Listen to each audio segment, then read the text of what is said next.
Assalamualaikum warahmatullahi wabarakatuh. Nama saya Nadila Nurrinayah dari Program Studi Perbankan Syariah kelas 2C. Di sini saya akan sedikit menceritakan tentang Perjanjian Giyanti dan peristiwa terbelahnya Jawa. Perjanjian Giyanti merupakan peristiwa besar di masa silam yang lahir sebagai sebuah kesepakatan segitiga politik antara Pakubuwana III, Pangeran Mangkubumi, dan Perserikatan Perusahaan Dagang Hindia Belanda atau VOC pada 13 Februari tahun 1755.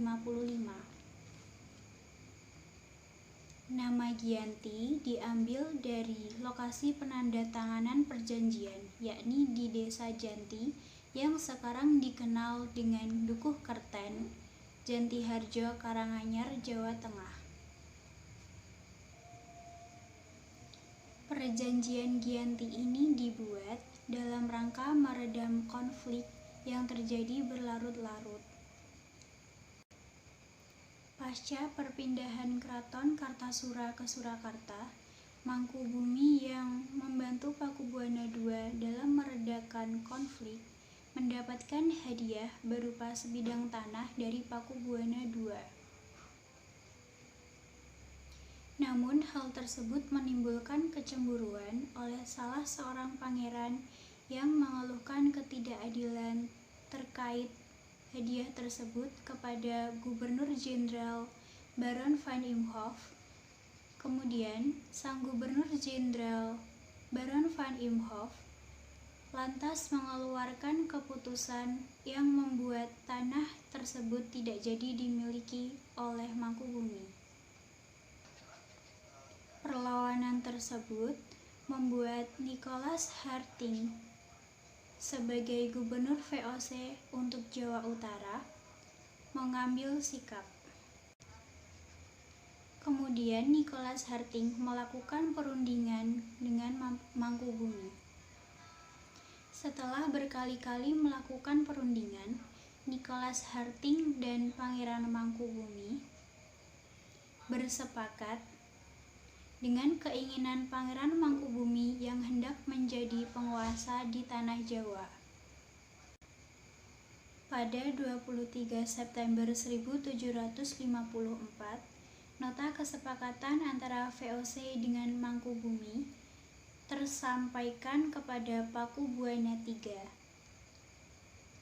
yang merupakan pengganti Pakubuwana II. Isi nota tersebut mengatakan bahwa Pangeran Mangkubumi mendapatkan wilayah. Pada tanggal 4 November 1754, Pakubuwana III menyatakan persetujuannya terhadap hasil perundingan Nicholas Harting dengan Pangeran Mangkubumi tersebut. Kesepakatan inilah yang disebut dengan Perjanjian Giyanti. Penandatanganan perjanjian ini menjadi awal mula dari terbelahnya Jawa menjadi dua bagian yang dikenal dengan Palihan Nagari. Hal ini menjadi awal mula Mangkubumi naik tahta di Yogyakarta sebagai Sri Sultan Hamengkubuwono I dengan gelar Senopati ing Ngalogo Sayyidin Panatagomo Khalifatullah sejak ditandatangani perjanjian tersebut pada tanggal 13 Februari tahun 1755. Sementara itu, setelah terjadinya perjanjian Giyanti, Raden Mas Said atau Pangeran Sambernyawa yang dahulu membantu Mangkubumi masih terus melakukan pemberontakan.